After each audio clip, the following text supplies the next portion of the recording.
Boa noite. A proposta do Frente a Frente de toda sexta-feira é mostrar o contexto da igreja vinculado com o cotidiano humano.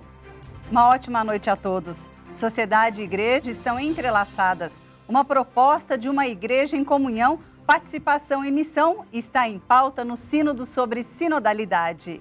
A proposta desse sínodo foi dividida em 3 etapas de realização, iniciando pelas dioceses, depois pelas conferências episcopais, passando pelos continentes e agora em outubro a etapa universal. A etapa universal está agendada para outubro deste ano e acontecerá no Vaticano. O programa de hoje terá a participação de 2 dos delegados para o sínodo. Dom Dirceu de Oliveira Medeiros é bispo de Camaçari, na Bahia. Dom Dirceu foi indicado ao episcopado em 27 de outubro de 2021 pelo Papa Francisco. Mineiro de Barroso, nascido em 28 de março de 1973. Graduação em Filosofia e Teologia. Tem, portanto, 50 anos. Dom Dirceu, boa noite para o senhor. Eu quero dizer que é uma alegria poder colaborar, um privilégio poder participar desse caminho sinodal, além de ser uma grande responsabilidade, e também me coloco à disposição para conversarmos nessa noite e aprofundarmos esse tema, eu diria, vital para a igreja nos tempos atuais. Dom Dirceu, o que o senhor acredita que mais pesou na sua escolha, na escolha do senhor como delegado na votação da Assembleia Geral pelos colegas do episcopado, Dom Dirceu? Talvez um aspecto muito prático, o fato de ter participado de todo o processo sinodal, desde o início, desde aquela primeira notícia. Eu ainda estava como subsecretário-geral da CNBB em Brasília, então toda a parte operacional, digamos assim, de animação, imediatamente o secretário-geral da época, Dom Joel, antecipou-se em criar uma equipe nacional de animação, uma equipe mista, uma equipe sinodal, porque havia bispos, religiosos, leigos e leigas, enfim. Então, desde o início, eu tive essa oportunidade de trabalhar com esse tema e fazer um pouco a animação junto às dioceses, entender um pouco o processo. Naquele primeiro momento, tudo ainda um pouco por saber, ainda por conhecer, mas pouco a pouco a gente foi se inteirando e ajudando um pouco a igreja no Brasil a assimilar esse caminho sinodal. Eu reputo, então, a esse fato muito prático, muito pragmático, de ter participado de todo o processo, desde o início até o momento atual que nós vivemos. Também no Frente a Frente de hoje, Dom Pedro Carlos Cipollini, que é bispo de Santo André e é delegado brasileiro votado pela Conferência dos Bispos, indicado ao episcopado em 14 de julho de 2010 pelo Papa Bento XVI. Dom Pedro Cipollini é paulista de Caconde, nascido em 4 de maio de 1952. Doutorado em Teologia, em Eclesiologia em Roma. Dom Cipollini tem 71 anos. Dom Pedro, por que o senhor acha que foi eleito um dos delegados para participar deste sínodo? Uma ótima noite. Boa noite a Luciana, Paulo, meus queridos colegas, Dom Dirceu, Dom Catelã. Eu acho que a escolha foi um gesto de grande generosidade do episcopado para comigo, mas talvez tenha surgido do tempo que eu fiquei na Comissão Episcopal Pastoral Doutrina da Fé. Foram 2 mandatos como presidente, então tive muita oportunidade de conversar, falar e ajudar o episcopado em algumas questões. Depois também, aqui na Diocese de Santo André, onde eu sou bispo atualmente, nós realizamos um sínodo diocesano de 2017 a 2018. E também dei algumas palestras sobre isso. Então, penso que talvez foi isso, Frente a Frente tem também a participação, hoje tem a participação de 3 queridos bispos. Conosco também Dom Antônio Luiz Catelã Ferreira. Dom Catelã tem 53 anos, é bispo auxiliar do Rio de Janeiro, oriundo da Diocese de Umuarama, no Paraná. Dom Catelã foi ordenado bispo em 5 de fevereiro de 2022, na Catedral de Umuarama, pela imposição das mãos do cardeal Dom Arani João Tempesta. Dom Catelã foi o comentarista do programa Sínodo sobre Sinodalidade aqui na Rede Vida. Dom Catelã, boa noite para o senhor. E o que este sínodo tem de original na história dos sínodos da igreja? Um abraço, Dom Catelã. Boa noite, Paulo. Boa noite, Luciana. Boa noite aos meus colegas, Dom Pedro Cipollini e Dom Dirceu. Penso que o que há de original neste sínodo de diferenciado é ele ter já sido pensado como um processo que envolve amplamente e sistematicamente todos os níveis da vida eclesial, desde as igrejas locais, os grupamentos de igrejas nas conferências episcopais, nos continentes, e agora 2 etapas de reuniões mundiais no Vaticano, uma em outubro de 2023 e outra em outubro de 2024.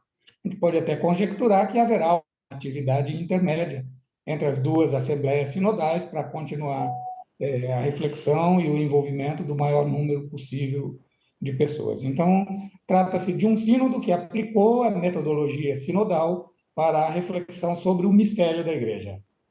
Dom Catelan, como é que está sendo a sua participação ao longo de todo esse processo, Dom Catelan, sinodal? Paulo, ao me apresentar, você mencionou do meu envolvimento já com a reflexão sobre o sínodo. Como membro da Comissão Teológica Internacional, já é o meu segundo quinquênio, uma comissão ligada ao Dicastério para a Doutrina da Fé. Eu participei do grupo de 10 peritos que elaboraram aquele documento chamado Sinodalidade na Vida e na Missão da Igreja. Então, me ocupei durante 5 anos, junto com outros colegas, de estudos e debates, e produzimos um documento teológico a respeito da sinodalidade. Então, tenho esse envolvimento de tipo acadêmico e também um envolvimento de tipo pastoral, uma vez que para diversas dioceses, Brasil afora, e até para a própria CNBB, antes que eu fosse eleito bispo, eu fui convidado para apresentar essa temática. Tenho pesquisado também como professor da PUC, que sou, com os estudantes que fazem mestrado e doutorado, mas, sobretudo, assim como o Dom Cipollini mencionou que ele realizou um sínodo diocesano, eu estou coordenando, em nome de Dom Orani, um sínodo arquidiocesano no Rio de Janeiro, o segundo sínodo da nossa arquidiocese, uma arquidiocese que já tem quase 500 anos, pela segunda vez realiza um sínodo diocesano. Esteve participando aqui no Frente a Frente o padre Agenor Briguente, que é um teólogo brasileiro que vai participar do sínodo. Vejam o que ele disse sobre a tarefa de cada delegado eleito para a etapa presencial do sínodo.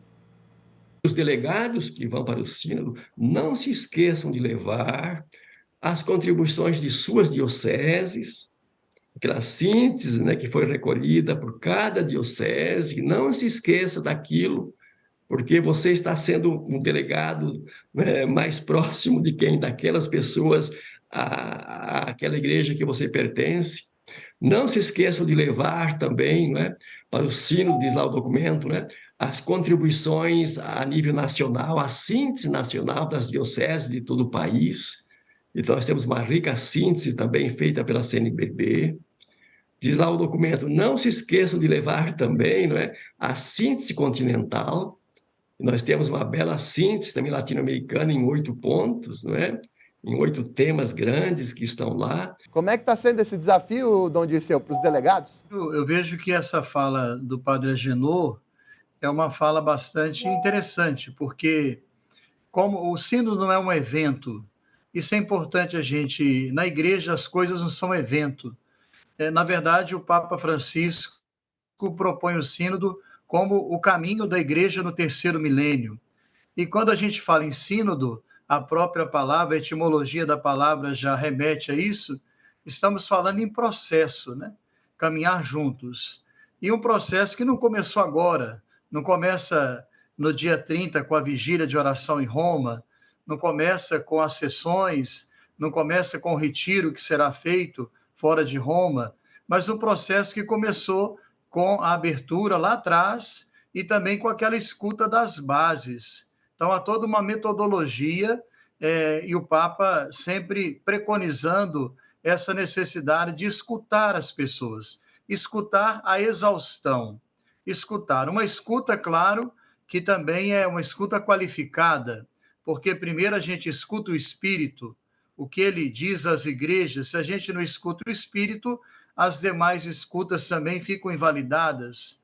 Depois de escutar a Escritura, o que a palavra de Deus também nos inspira, a tradição da igreja e, é claro, escutar o que as nossas comunidades, as forças vivas da nossa igreja também se manifestaram ao longo desse processo. será sempre um desafio, claro. Agora, é bom lembrar também, talvez aqui seja importante dizer, que o instrumento Labores já é um fruto maduro que colhe também essas contribuições, para a gente não pensar também que o instrumento Labores caiu do céu ou que foi feito num gabinete, mas ele realmente ele colhe todas essas contribuições, desde a fase diocesana até passando pela fase continental e, claro, agora privilegiando essa mirada, essa visão mais ampla da igreja no mundo inteiro. Então, o instrumento Labores tem citações muito concretas de conferências episcopais do mundo inteiro.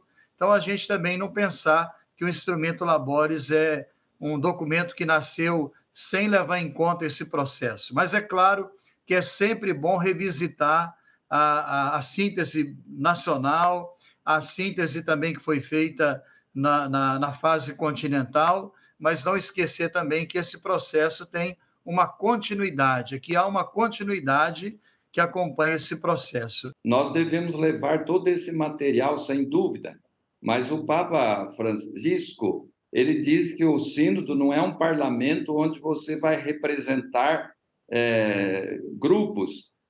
Nós devemos levar tudo isto, mas estarmos abertos para que o Espírito vai falar lá, nesta Assembleia Sinodal. E também você tem que levar a sua experiência pessoal de contato e de escuta com o povo na vida pastoral. Agora, a pergunta que você faz, Luciana, de como fazer realidades díspares estarem unidas no mesmo objetivo. Sem dúvida, é o Evangelho, é Jesus Cristo, né? Eu penso que a realidade amazônica, a realidade das grandes cidades, onde a igreja está presente, se elas se pautarem pelo que é essencial, né? Que é o Evangelho, Jesus Cristo, aquele patrimônio da nossa fé que está lá no credo, e levar isso a sério, eu acho que toda pastoral deve brotar de uma fonte, e esta fonte, ela é uma fonte espiritual no sentido de vivência do Espírito na nossa vida. Tanto é que o Papa quer que os diálogos e o debate sinodal sejam permeados pela oração, momentos de oração e reflexão, né? E de forma que a igreja, ela sempre foi plural, desde o seu início, mas sempre unida no essencial, na fé em Jesus Cristo, no encontro pessoal que as pessoas têm dele, no Evangelho, naquilo que é chamado a caridade. O amor de Cristo nos uniu. Dentro do que o Dom Dirceu falou, Dom Catelan, como podemos definir o que é o instrumento Labores, como isso vai ser utilizado agora nessa etapa presencial, pode ser utilizado na etapa presencial do sínodo, Dom Catelan? O instrumento Labores, ele é um instrumento fundamental para a realização do sínodo. Como o Dom Dirceu pontuou, ele resulta já das contribuições que foram feitas de modo sucessivo pelas dioceses, prelazias, sínteses realizadas pela Conferência Episcopal. Dom Dirceu mesmo coordenou no Brasil uma equipe de síntese da contribuição das dioceses. Depois, já esse material voltou para os continentes, que puderam aprofundar as principais questões, e agora temos, então, uma síntese em nível mundial. Nesse sentido, ele norteia a dinâmica mesma do sínodo, a interação entre os participantes do sínodo. O sínodo é uma realidade aberta. Nós votamos nos nossos delegados na Assembleia por confiar neles. Nós não elegemos meirinhos e colocamos na mão deles um bilhetinho para que levassem para lá e pudessem falar só aquilo. Eu sei que simplifico aqui como uma espécie de uma imagem excessivamente simplificada, mas o referencial do que foi produzido pelas dioceses, pelos países, pelos continentes e agora nacionalmente, é como se fôssemos usar uma metáfora de um jogo de futebol, é como se fosse uma bola de um jogo.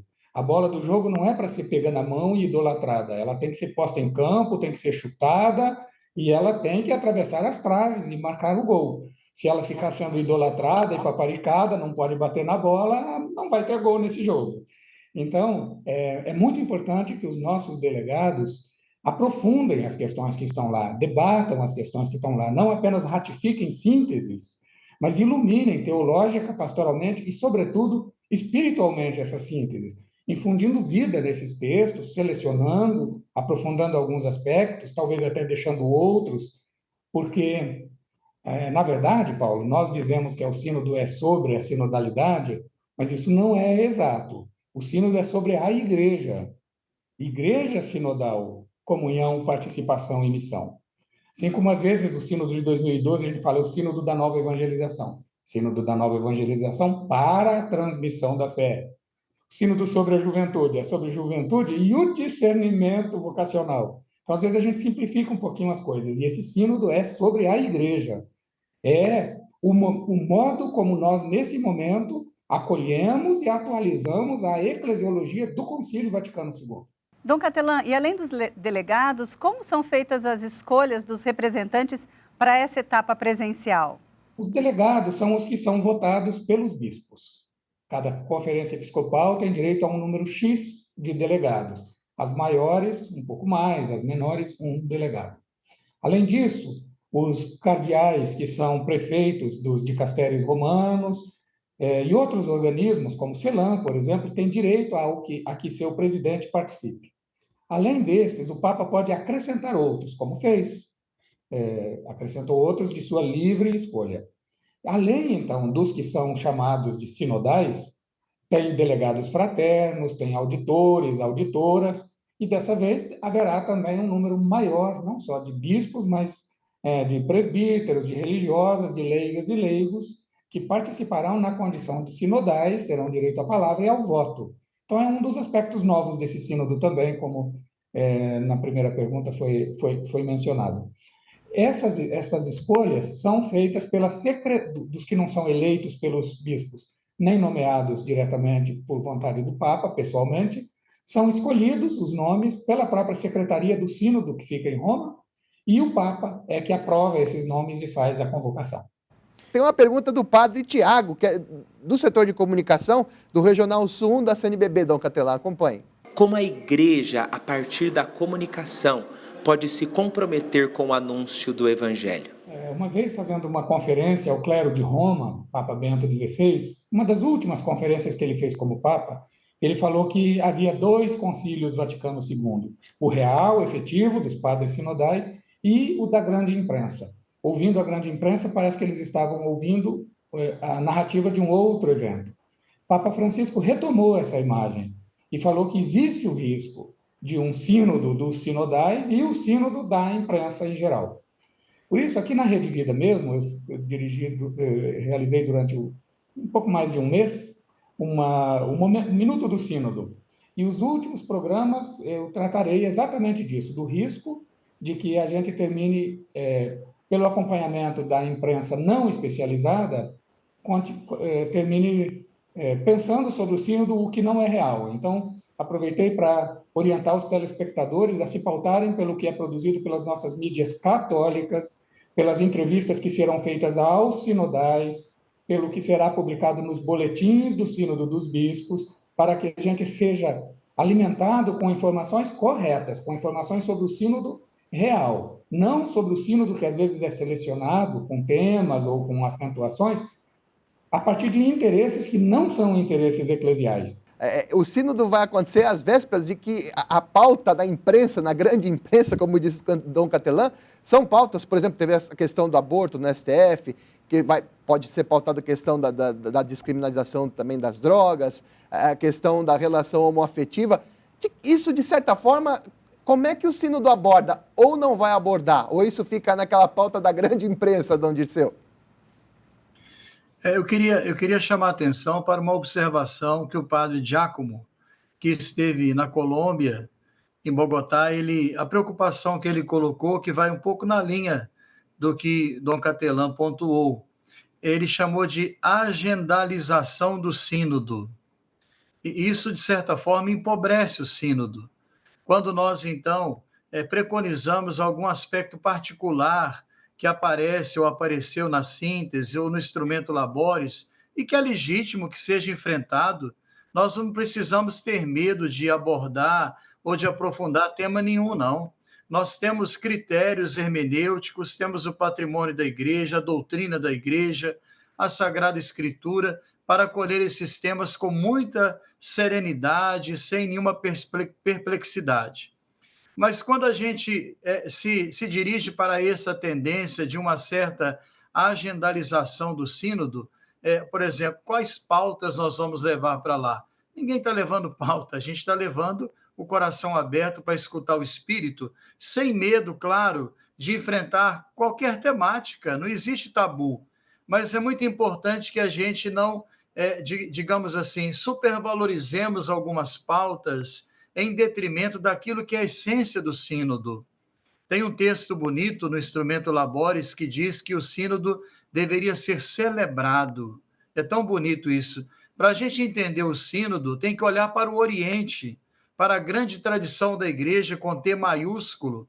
E às vezes não é por culpa de ninguém, porque a gente busca analogicamente aproximações com o mundo laico. Então a gente começa a pensar que o sínodo é um parlamento, que cada voto vale um, que nós estamos levando pauta para serem votadas e que temos que fazer maioria. E essa não é a dinâmica do sínodo.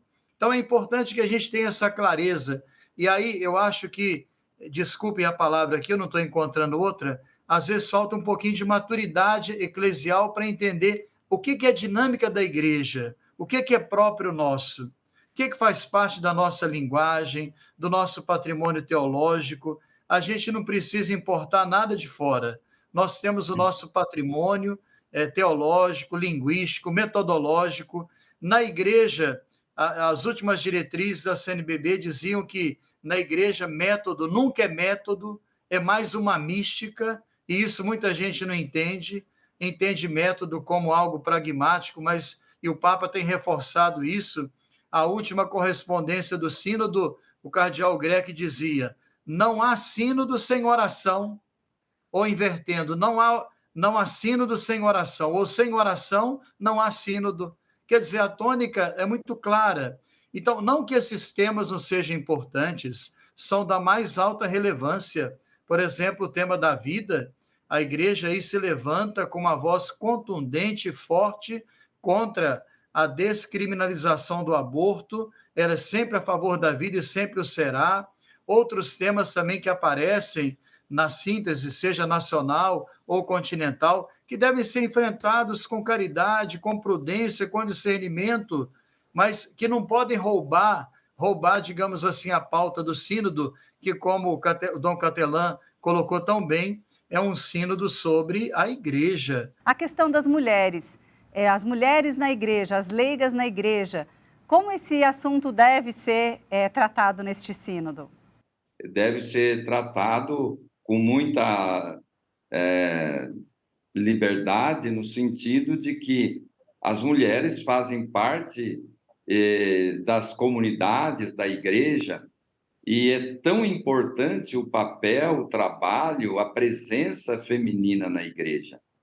Agora, também, como já foi falado, não estaremos lá num parlamento onde se procura defender direitos, galgar posições, marcar um ponto, mas para realmente, do ponto de vista cristão, da tradição da igreja, do ponto de vista da missão da mulher, que é mãe também, né? Embora hoje quase não se usa mais falar isto, né?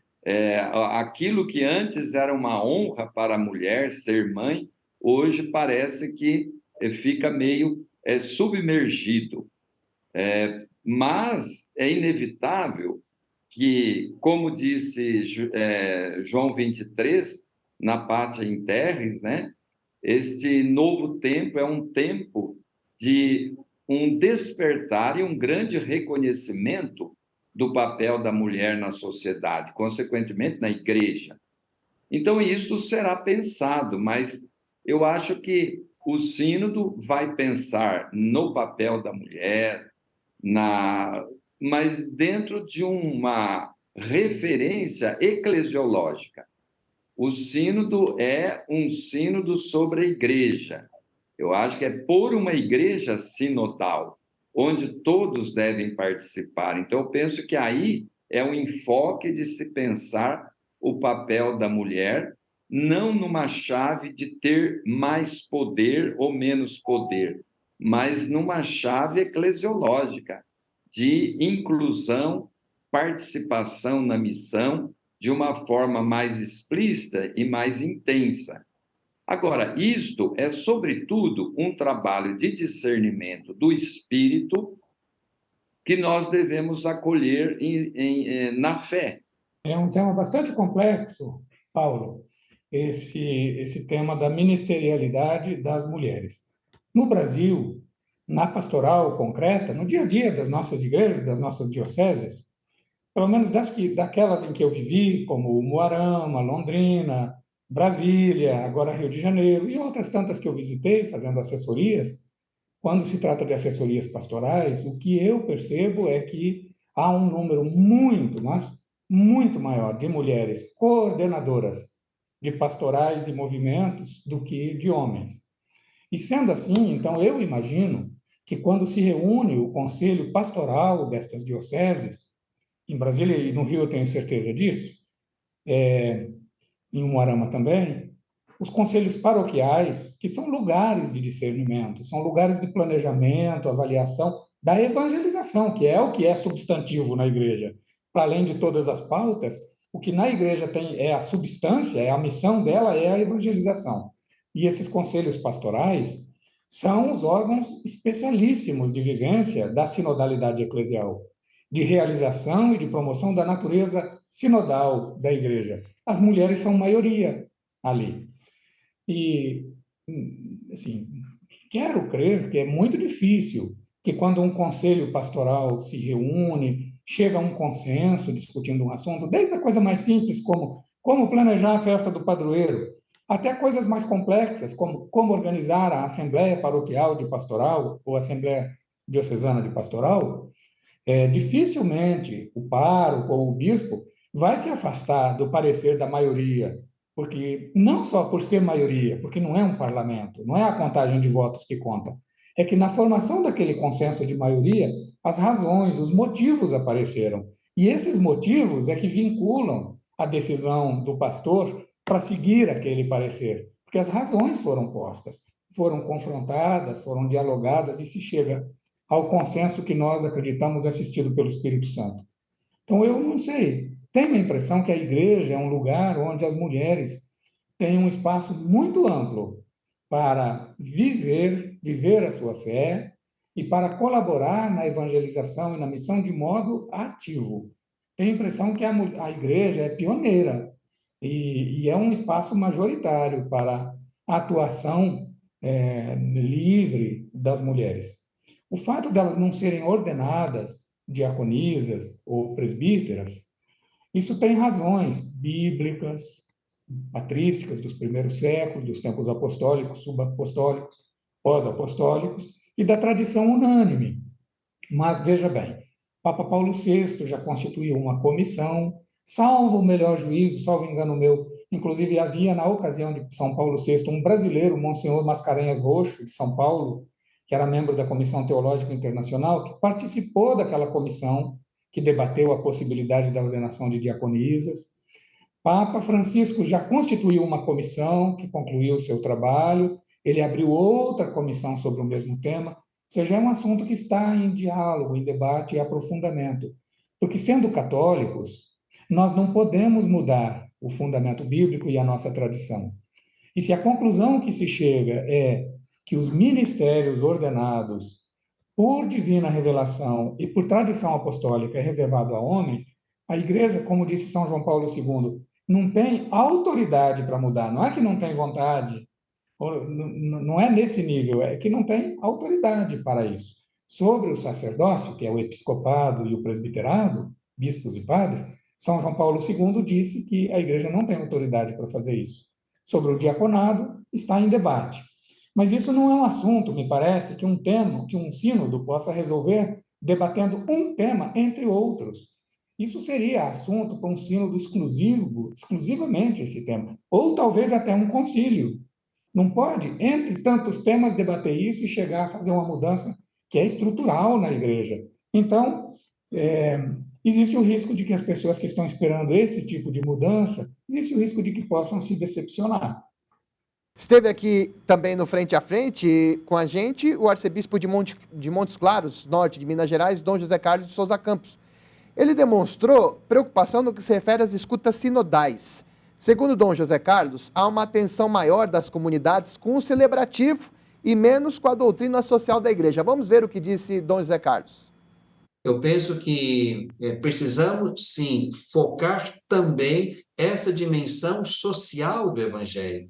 As comunidades estão mais preocupadas com o celebrativo e menos com a ação social. Como o senhor viu nas escutas, como o senhor vê esse desafio? Sobre o Rio de Janeiro, que é onde eu participei concretamente, eu posso dizer que não predominou a preocupação litúrgica. Ela esteve presente, sim, mas não foi um tema majoritário. O tema que se sobressaiu nas escutas sinodais no Rio de Janeiro foi o tema da formação, da importância da formação que existe e da necessidade de continuar investindo mais. Uma formação que seja integral. O tema da doutrina social da igreja aparecia entre os temas bíblicos, doutrinais, a formação para a comunicação, a formação para a escuta qualificada, para a participação em processos eclesiais. Então, o tema sobressalente no Rio de Janeiro foi a formação, avaliando positivamente o que já existe, porque existem muitas iniciativas, e destacando pontos para o futuro. E a doutrina social da igreja esteve muito presente, a preocupação com os pobres, com os marginalizados, categorias bem específicas, como pessoas em situação de rua, que na Grande Rio de Janeiro a gente tem algo em torno de 20 mil, a Grande São Paulo tem algo em torno de 35 mil, depende um pouco quem faz as estatísticas. Aí só na nossa arquidiocese do Rio se fala entre 9 e 11 mil moradores de rua. Então, essa categoria apareceu muito, muito fortemente. Então, possivelmente, Dom José Carlos, que é um homem avisado, é um homem bem preparado, falou com muita franqueza a partir da realidade vivenciada por ele ou de onde ele teve notícia, mas com relação ao lugar onde estão meus pés, concretamente, devo dizer que a experiência da escuta sinodal foi relativamente diferente pela não predominância do litúrgico, sim pelo formativo, com a doutrina social da igreja muito presente. Lembra que, só para ilustrar alguns temas que apareceram na síntese nacional, o tema do clericalismo, que afeta não só a nós ministros ordenados, mas também a muitos leigos, né, que tem um cheiro de autoritarismo. Quando quando o sínodo fala, é importante que as pessoas leiam o instrumento Labores. Eu acho curioso que a gente hoje em dia, assim, não li e falo sobre o assunto. Não li nada e me meto a falar sobre as coisas. Seria importante a gente ler. Por exemplo, quando se fala da autoridade, o cardeal Grech tem uma palavra muito bonita. Ele sintetizou de uma maneira muito, muito assim, lapidar, como a compreensão da autoridade na igreja conjugada com a sinodalidade. Ele diz assim: o bispo não tem a única palavra, mas tem a última palavra. Ou, se quisermos inverter a ordem, talvez fique mais didático, né? O bispo tem a última palavra, mas que ele não tenha a única palavra. E aí a gente poderia aplicar para o pai de família também em casa. Ele tem a última palavra, mas que ele também não tem a única, que saiba ouvir, e aí para o patrão, para todo mundo, né? Vale para a dinâmica da vida. Inclusive, agora está sendo lançado um livro, um tema muito importante, talvez uma das maiores colaborações do caminho sinodal seja a metodologia, chamada Diálogo no Espírito, ou Conversação Espiritual. Vai ser lançado em 3 línguas, já foi lançado em espanhol, pela Sal e Terra, de um padre jesuíta, o prefácio do Papa Francisco, sobre esse tema tão importante, que é o diálogo no espírito, que é a metodologia sinodal, que é capaz de desarmar os espíritos, entender que a tônica do sínodo não é reivindicatória, que a tônica do sínodo é muito mais espiritual. Para usar uma expressão hoje, né, muito curiosa, o sínodo tem unção, né? Tem unção. A gente, quem participou viu, né? Quem participou de alguma etapa pôde perceber isso, que os espíritos são desarmados no bom sentido, que as coisas fluem de uma maneira mais espiritual e cortês. E aí, nesse livro, eu queria lembrar que o primeiro capítulo desse livro é sobre o diálogo civilizacional, porque também na vida laica está faltando um pouquinho de metodologia, de delicadeza no trato. Então, o Sínodo também traz uma contribuição nesse aspecto. Se nós não damos conta de tudo, vamos parar um pouquinho, vamos conversar. Se a gente não se entende agora, vamos pausar isso e deixar no tempo certo as coisas decantarem e o Espírito Santo de Deus vai nos ajudando. Sinodalidade também, às vezes, é fazer um pouco de silêncio e escutar um pouco aquilo que está calado, que está dentro de nós. Nessa metodologia importa também não só o conteúdo, mas as emoções, como cada um se coloca, é um método inaciano. Então, só para dizer que nessa inundação de estímulos e de temas, a gente não está perdido aí dando tiro para todo lado, não. Dom Dirceu, o senhor falou da importância, né, da formação e do conhecimento dos documentos. Como a igreja pode ajudar na formação e também levar essa educação aos leigos?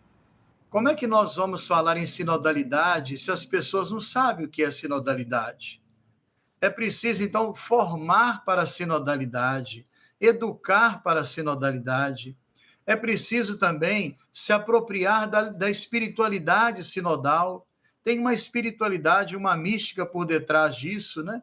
Desse movimento que o Espírito está fazendo. E depois também a conhecer essa metodologia, como eu já disse. Então, é preciso que haja um investimento pesado nessa área, né, para que nós entendamos. E é claro que isso não é coisa nova.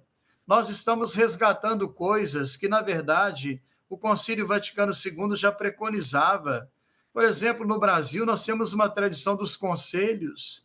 Pode ser que em algum lugar não funcione como deveria, mas a estrutura está aí, é preciso revitalizá-las para dar voz nas instâncias de decisão a tantos leigos e leigas, e quando a gente pensa junto, divide a responsabilidade, as coisas ficam muito mais leves, a chamada corresponsabilidade. A respeito do que foi o comentário inicial, né, que a fala do Dom José Carlos, realmente, o Dom José Carlos tem certa razão. Nós não podemos pecar pelo otimismo. O pessimismo é ruim, mas o otimismo exagerado também. Eu acho que nós temos, sim, uma tendência a focar muito naquilo que ele chamou de uma vertente espiritual da igreja, mais na parte assim, litúrgica.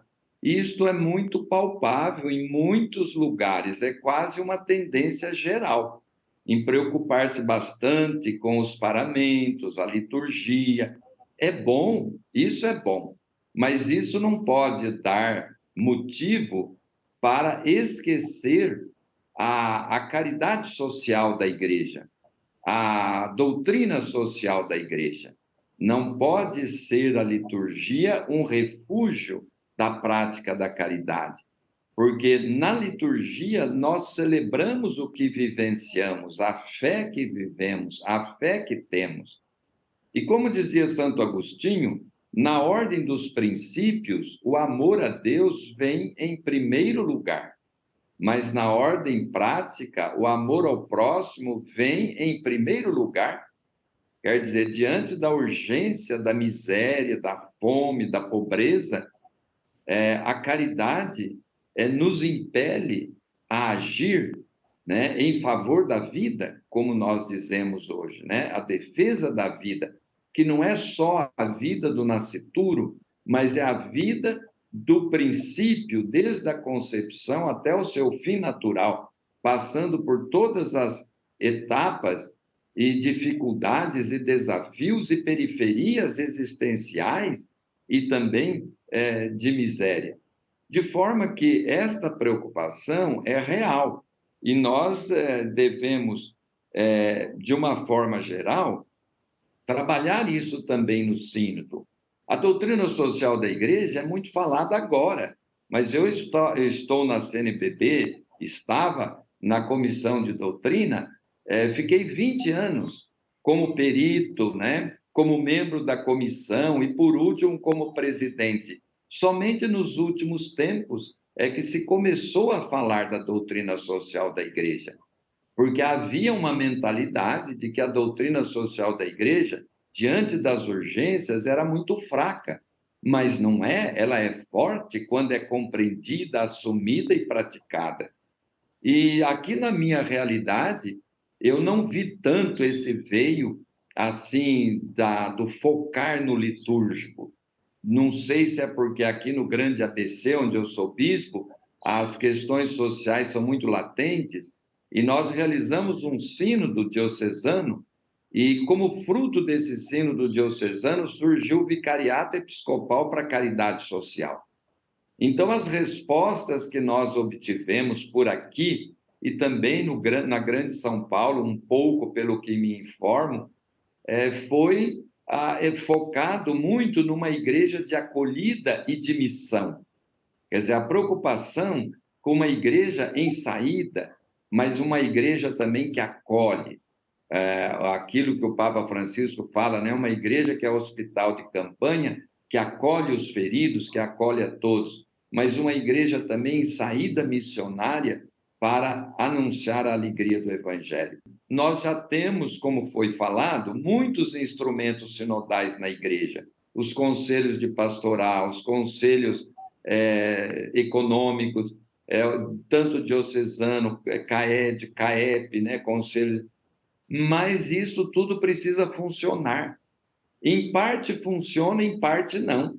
Mas essas instâncias, no número 31 da Evangelii Gaudium, o Papa recomenda que se leve a sério, como está no Código de Direito Canônico também, mas nós, às vezes, temos essas instâncias, mas elas não são realmente atuantes como se deveria. Penso que se o sínodo atual conseguir fazer aqueles instrumentos sinodais que nós já temos na igreja, fazer com que eles realmente funcionem e sejam levados a sério, será um grande passo nessa primeira etapa. Nas escutas, os senhores trouxeram exemplos de escutas na diocese, né? Agora, até chegar à etapa presencial no Vaticano, Dom Dirceu, Dom Cipollini, então, as escutas na diocese, depois a parte nacional ali nas conferências episcopais, depois com os continentes.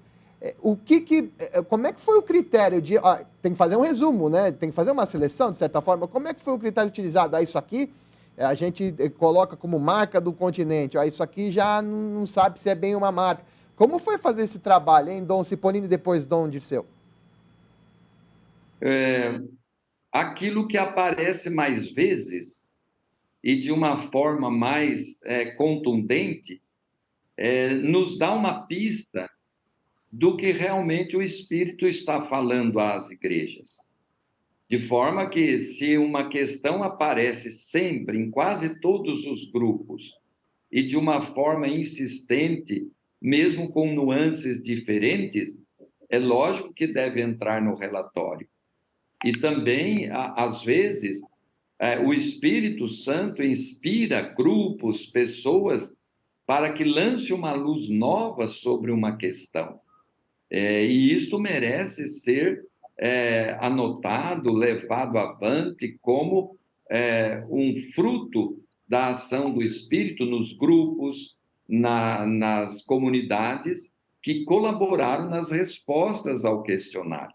Eu penso que esse trabalho de consulta foi muito bem feito, produziu um instrumento de trabalho muito denso, conciso e bem de acordo com aquilo que a nossa igreja na América Latina, pelo menos, né, desde da primeira conferência até essa última em Aparecida, nos tem proposto, né?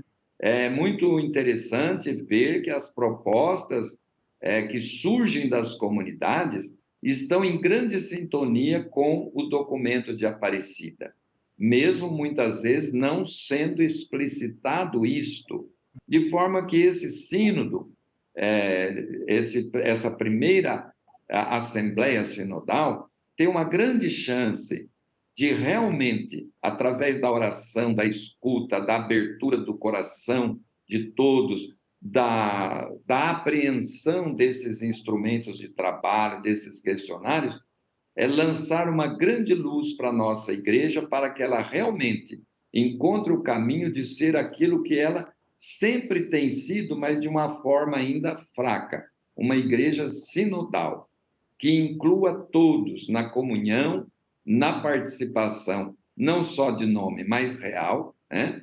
E na missão. Dom Dirceu, qual que é a possibilidade de termos uma exortação apostólica pós-sinodal do Papa com relação a essa etapa, concluída a etapa do sínodo presencial, ou de documento, algo assim, material do sínodo? Ou não é a intenção? Eu acredito que o fechamento de tudo isso, que via de regra, como de costume, é sempre através de uma exortação pós-sinodal, certamente se dará depois da segunda sessão. Isso não impede, claro, que nesse período intermédio haja algum aprofundamento, eu imagino que isso é até, digamos assim, é até difícil que não aconteça, né? Certamente haverá algum encaminhamento, alguma luz, alguma pista de reflexão sobre essa primeira etapa, mas não uma palavra final como tal, porque o processo, até porque seria ilógico, porque o processo não está encerrado. E eu queria chamar a atenção, o Dom Cipollini colocou muito bem, quando você faz uma síntese, tem primeiro o critério quantitativo, né, de quantas temáticas aparecem e qual a ocorrência a intensidade da ocorrência dessas temáticas, aquelas que aparecem em menor número, e eu diria também que lá no grupo da equipe nacional a gente brincava, né? E o não dito? E as coisas que não foram ditas e que não apareceram lá? Por que não apareceram? Será que alguns grupos não se sentiram encorajados em participar da escuta e foram um pouco alijados do processo, né? E a gente colocava lá, o grupo colocava 2 observações. Por exemplo, o tema da pastoral urbana, que hoje é um tema muito candente na igreja, né? Às vezes a gente preconiza outras realidades pastorais, que são importantes, claro, mas a pastoral urbana hoje é algo muito desafiador. Também o tema, talvez me parece que é um tema muito próprio do Brasil, das novas comunidades que pululam no Brasil, que crescem muito e que atuam muito fortemente e que também apareceram poucas contribuições. Então, o que não apareceu, por que não apareceu?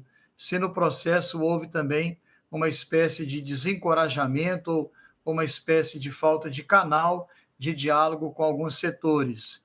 Mas apareceram muitos temas ricos que eu tenho certeza que vai ajudar a igreja a se debruçar sobre a realidade, partindo de Cristo, que a nossa metodologia é sempre partir de Cristo, com o olhar de Jesus, do ressuscitado, olhar para essas realidades. Interessante que o texto também da Instrumento Laboris fala da junção entre comunhão e missão, que seriam 2 terminologias teológicas muito densas. A comunhão em vista da missão, e a missão como fruto também de uma igreja que procura viver a comunhão. Enquanto a participação seria o elemento mais antropológico, como é que nós podemos efetivamente criar estruturas, favorecer a participação de certos sujeitos eclesiais que estão um pouco alijados do processo, das instâncias de decisão, e na linha daquilo que Dom Cipollini colocou, e eu também já aventei aqui, tantos meios dos quais nós já dispomos e às vezes não nos aproveitamos dele. Dou um exemplo.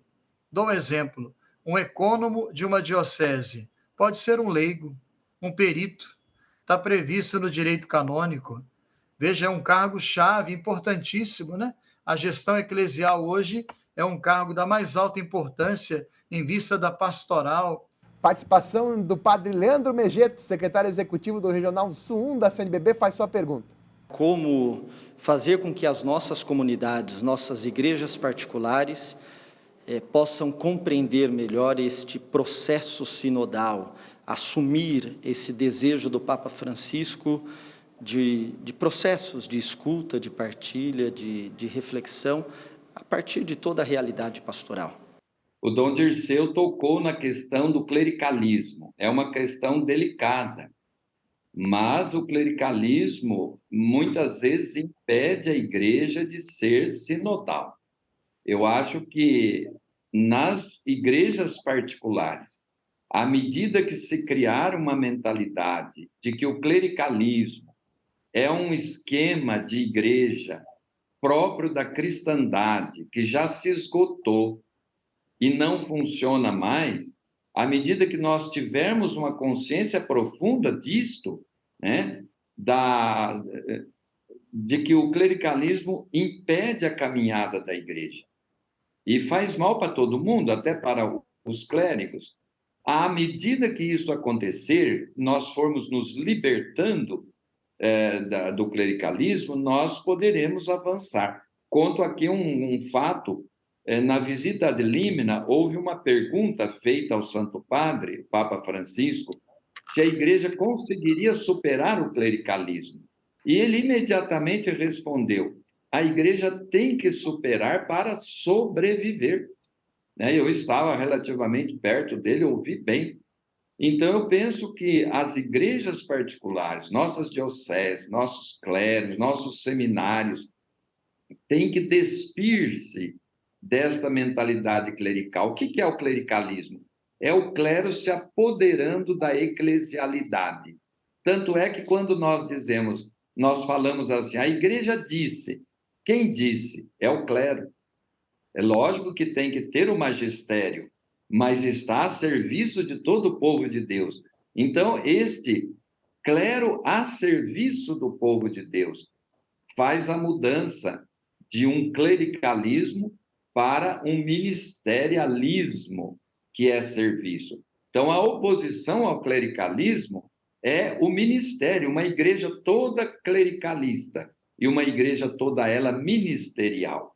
Ninguém perde nada, porque os ministros ordenados fazem a síntese dos ministérios, tem um papel importantíssimo, mas não de domínio, como foi falado pelo Dom Dirceu, a ter a última palavra, mas não todas as palavras. Muito obrigado aos participantes do Frente a Frente desta sexta-feira. Você acompanhou o Frente a Frente especial com os delegados para o Sínodo sobre Sinodalidade, Dom Dirceu de Oliveira Medeiros e Dom Pedro Carlos Cipollini.